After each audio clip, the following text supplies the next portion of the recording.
ഉണ്ടെങ്കിൽ താടാ. അയ്യ നീ ഏതാ? ഇത് ഞാനാടാ പ്രണവ് ബേബി. നീ എന്നാ നീ ആളാകെ മാറിപ്പോയടാ. പൊടി മീശയൊക്കെ ഒന്നല്ല. അത് മീശയിലടാ. ഇന്നലെ അപ്പം വാങ്ങിച്ചിട്ടുണ്ടെന്ന കറുത്ത മാസ്കിന്റെ കളർ അളയതാ. പിന്നല്ലേ 10 രൂപയ്ക്ക് 3.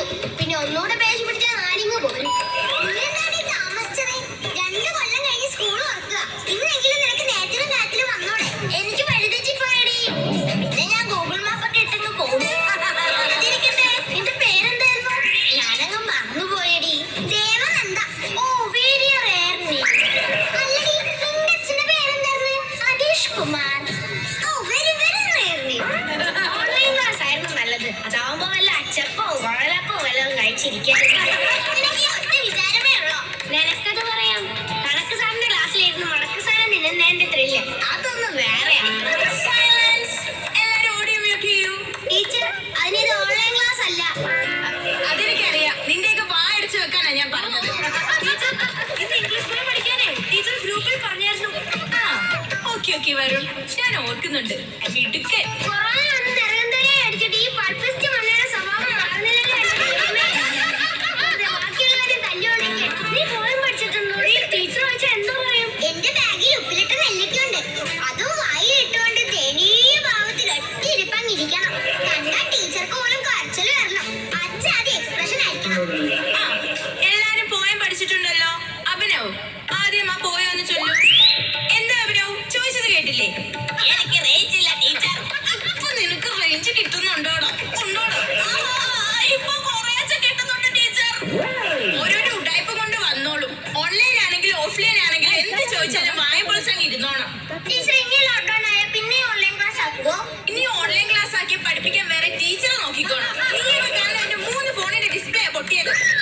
അത് ടീച്ചറെ ക്ലാസ് റൂം ആണെന്ന് കരുതിട്ട് ഡെസ്ക് എടുത്ത് ഫോണിൽ എറിഞ്ഞിട്ടല്ലേ? അത് ഞങ്ങളുടെ കുറ്റാണോ? അതൊക്കെ പോട്ടെ, നമുക്ക് ക്ലാസ് തുടങ്ങുന്നതിന് മുമ്പ് ഒന്ന് റിലാക്സ്ഡ് ആവാം. അത് വേണോ ടീച്ചറെ? നമുക്ക് നേരിട്ട് ക്ലാസ് തുടങ്ങിയാ പോരെ? എനിക്ക് പഠിക്കാൻ എത്ര ഉണ്ടെന്നെങ്കിൽ വല്ല പറമ്പിൽ പോയിരിക്കണോ? എനിക്ക് റിലാക്സ് ആവണം ടീച്ചർ. ഓക്കെ, നിങ്ങൾ പഠിച്ച് പഠിച്ച് വലുതാവുമ്പോൾ ആരാവണമെന്നാണ് ആഗ്രഹം? എനിക്ക് ഡോക്ടർ. പല്ല് ഡോക്ടറാവും. അതാവുമ്പോ ഫുൾ ടൈം വായുമ്പോൾ ചിരിക്കാലോ. ടീച്ചർ, എനിക്ക് പഴുത്താവണം. നീ പൈലറ്റാകുമ്പോ നമ്മൾ വേണ്ടി റബ്ബറിന് തിരിച്ചടിക്കാൻ വരുവാളിയാ. വെറുതെ വേണ്ടല്ലേ, ചായ അടിക്കാൻ എന്തെങ്കിലുമൊക്കെ തരാം. ഞാൻ ഫ്ലൈറ്റ് ഓടിക്കുന്ന പഴുത്താവുന്ന കാര്യമാണ് പറഞ്ഞത്. അതിന് ഫ്ലൈറ്റ് ഓട്ടിക്കല്ലോ, പറപ്പിക്കല്ലേ? അതുപോലെ അറിയത്തില്ല മണ്ണ്. മതി, എല്ലാരും നിർത്തിക്കേ. കുട്ടികളെ, നിങ്ങൾ മനസ്സിലാക്കേണ്ട മറ്റൊരു കാര്യമാണ് ശുചിത്വം. അവൻ വന്നിട്ടില്ല ടീച്ചറെ. ആര്? ശുചിത്വം. വൃത്തി. നിർത്തിയാ പാടാ പോകാൻ ടീച്ചർ നിർത്തിയെന്ന്. ഓ, ഈ വൃത്തികെട്ടവന്മാരോട് വൃത്തിയെ പറ്റി പറയാമെന്ന് എന്നെ വേണം തല്ലാൻ. ഇല്ലടാ അവിടെ. കുട്ടികളെ, ഇത് കോവിഡ് കാലമാണ്. ഒരാളിൽ നിന്നും മറ്റൊരാളിലേക്ക് രോഗം പരാതിരിക്കാൻ നമ്മൾ ചില മുൻകരുതലുകൾ എടുക്കണം. ഇത് നമ്മൾ ഫോൺ വിളിക്കുമ്പോ കേൾക്കുന്ന ഡയലോഗല്ലേ? ഇത് പറയാൻ വേണ്ടിയാണോ ടീച്ചർ ക്ലാസ്സിൽ വന്നത്? ഇത് പറയാനായിരുന്നെങ്കിൽ ടീച്ചറിന്റെ ഫോൺ വിളിച്ച് പറഞ്ഞാൽ പോരായിരുന്നോ? Hello madam, പൊടിക്കുന്ന അടങ്ങണം. 2 കൊല്ലം വീട്ടിൽ ഇരുന്നപ്പോഴത്തേക്ക് നീക്ക് വലിയ ആളുകളായി പോയോ? ടീച്ചറെ വേണ്ട കേട്ടോ. ഒരു മാധ്യമ പ്രവർത്തകയോടൊക്കെ സംസാരിക്കുമ്പോ ഇച്ചിരി കൂടെ മര്യാദയാവാം. മാധ്യമ പ്രവർത്തകയോ? ഈ പൊടിക്കുപ്പിയോ? അതെ, സ്വന്തമായി ചാനലുള്ള ഒരു മാധ്യമ പ്രവർത്തകൻ. ഏത് ചാനൽ? കുണുക്കിട്ടാട്ടി വ്ലോഗ്സ് യൂട്യൂബ് ചാനലാണ്. എത്ര സബ്സ്ക്രൈബേഴ്സ് ഉണ്ട്? 3. ഇവിടെ അപ്പനും അപ്പന്റെ പെങ്ങളും സുഭദ്രയും. ഇപ്പൊ അതൊരു ട്രസ്റ്റാണ്. ഇരിക്കണേ അവിടെ. അവളും അവളുടെ ഒരു കുണിക്കിട്ടാട്ടി. ഞാൻ പറഞ്ഞു വന്നത് കൊറോണയൊക്കെയാണ്. എല്ലാരും ശുചിത്വം പാലിച്ചില്ലെങ്കിൽ വീണ്ടും സ്കൂൾ അടച്ചു പൂട്ടേണ്ടി വരും. പ്രൈവറ്റ് സ്കൂൾ ആയോണ്ട് എന്റെ പണിയും പോകും. അതുകൊണ്ട് എന്റെ പൊന്നു മക്കളെ ടീച്ചർ പറയുന്ന പോലെ കേൾക്കണം. ടീച്ചർ പറയുന്നത് ആരും കേട്ടില്ലെങ്കിലും ഈ അഭിനവ കേസ് കേൾക്കും ടീച്ചർ. ഞാനുണ്ട് ടീച്ചറിന്റെ കൂടെ. എന്റെ പൊന്നു മോനെ, നീ പഠിക്കാൻ മണ്ടനാണെങ്കിലും ടീച്ചറിനോട് ഇത്രയും സ്നേഹം ഉണ്ടെന്നത് ഇപ്പോഴാണ് എനിക്ക് മനസ്സിലായത്.